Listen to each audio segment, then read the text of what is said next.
Hi there guys, Neil at Italia Autos here. Welcome back to another video on my channel. This week I'm going to be featuring my Jeep because I have now owned it for 5 years.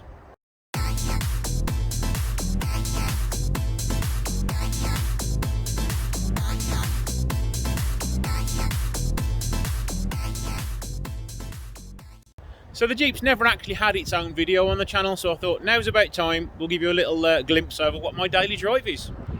So my Jeep is a 2014, a late 2014 car. It's a 3-litre Overland, so it's not quite the top range one, but it's got the 3-litre diesel inside it, so it's got plenty of pulling power. I think it's 264 horsepower. I have done a few little upgrades to it, like add my private plate, painted a few of the chrome strips black and the light surrounds black, fitted front and rear mud flaps because I did do quite a bit of towing off-road, and it did get rather dirty. I have painted the front fog light surrounds, changed the grille inserts and painted the grille surround black. So the only little bit of chrome on it now is around the windows and the door handles. Inside we have sumptuous leather seats which are in fact holding up really well and are super comfortable. Little Overland logo on the back of the seats itself. The seats are full memory electric. They're also heated and cooled, which is a blessing in the summer. It has a full 4-wheel drive system, a nice easy to select gear shifter.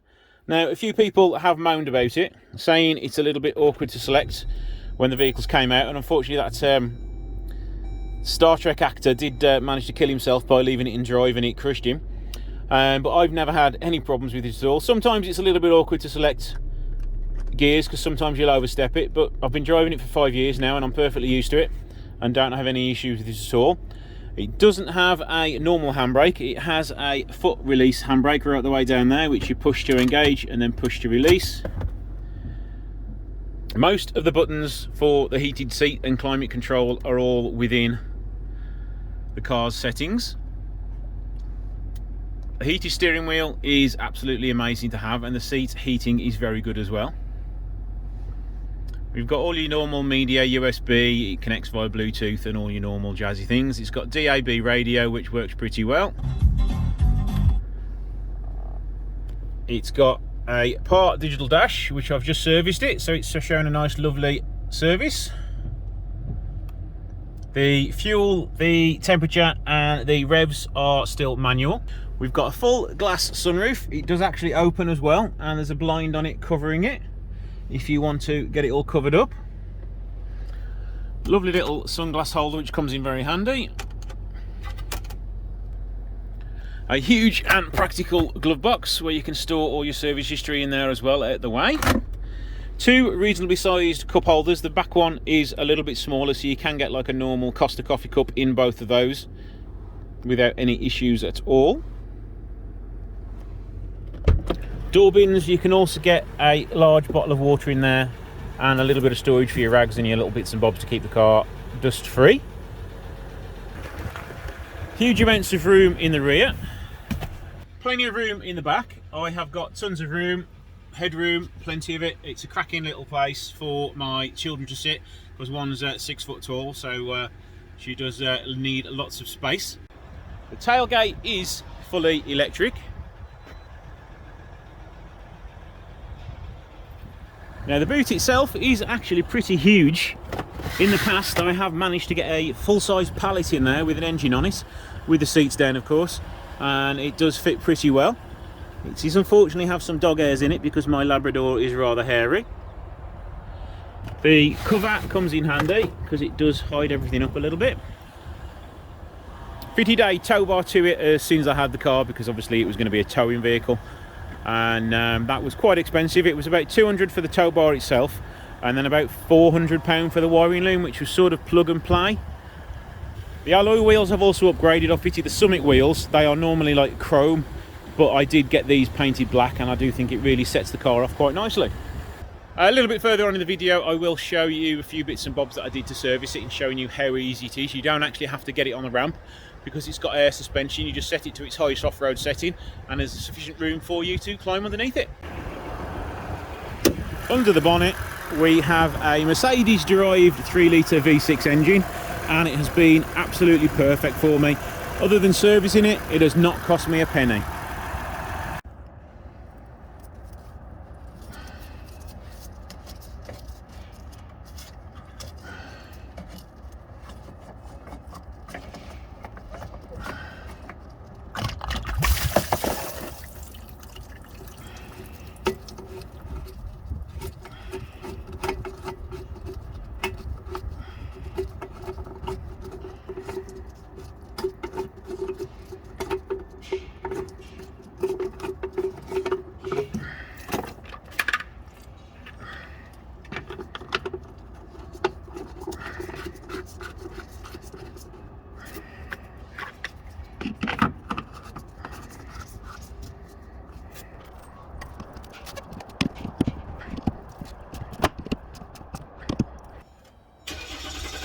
I'm going to turn over for quite a while for that fuel pump to come through, and it's going to run a bit rough because it's been a bit low on fuel. Let that run for a few minutes now, and it should all be perfectly fine to stop and start it again.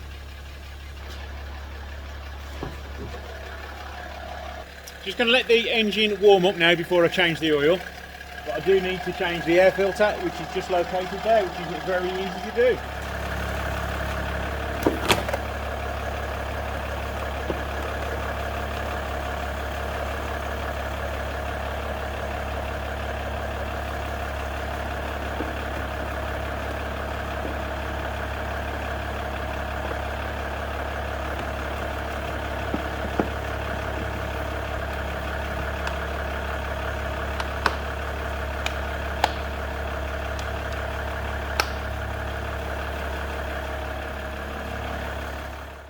Now we're going to change the oil filter, remove my little engine cover. The filter has a really easy access.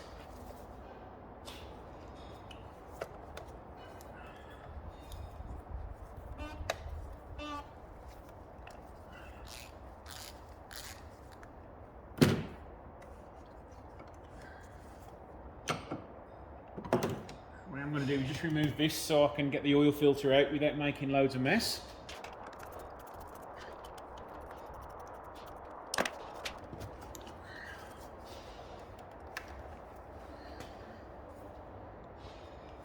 And I've made a mess already.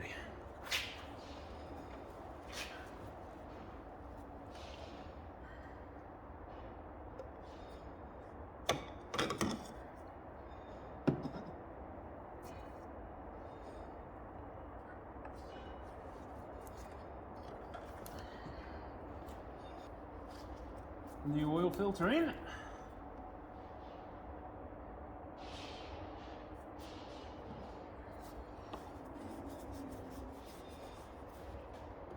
There's a little seal on there which needs swapping out.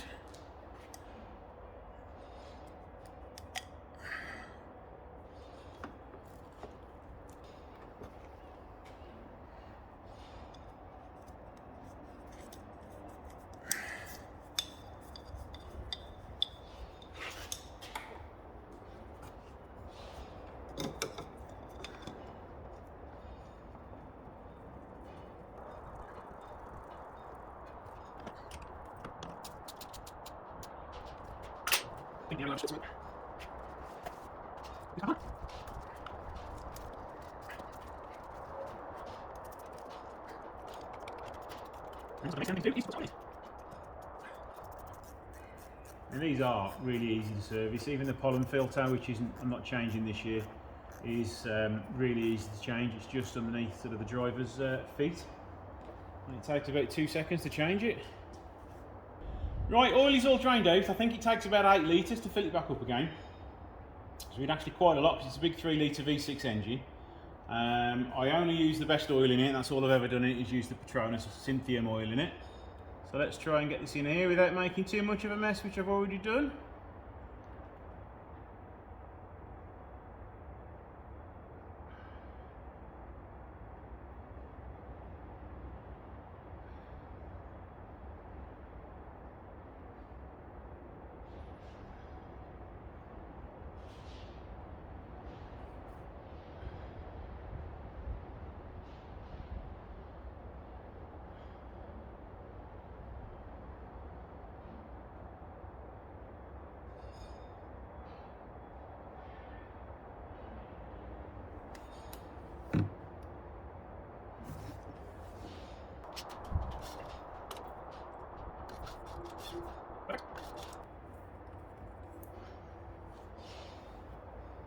Start it up, run it for a few minutes, recheck the oil again, clean up the mess I've made down here afterwards.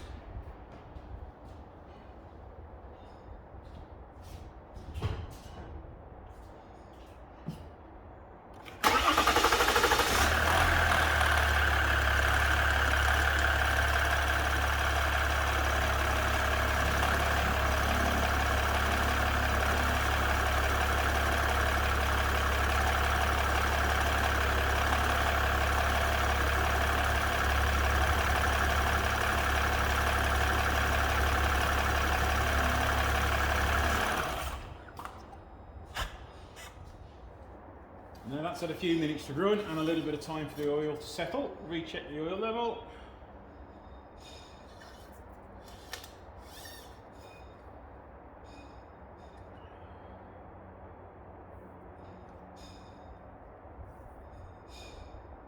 I'm going to double dip that.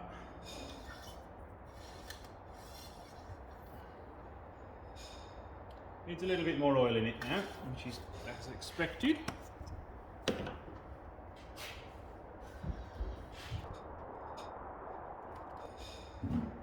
Christ, I'm making a mess today with this.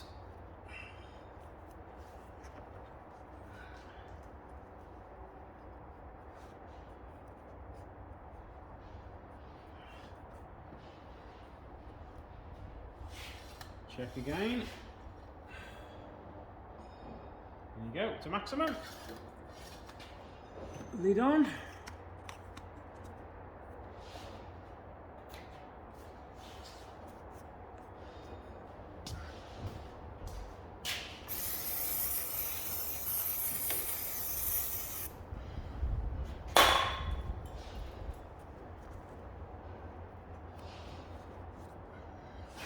And the last thing to do is to put the engine cover back on. We'll get some more of my mess.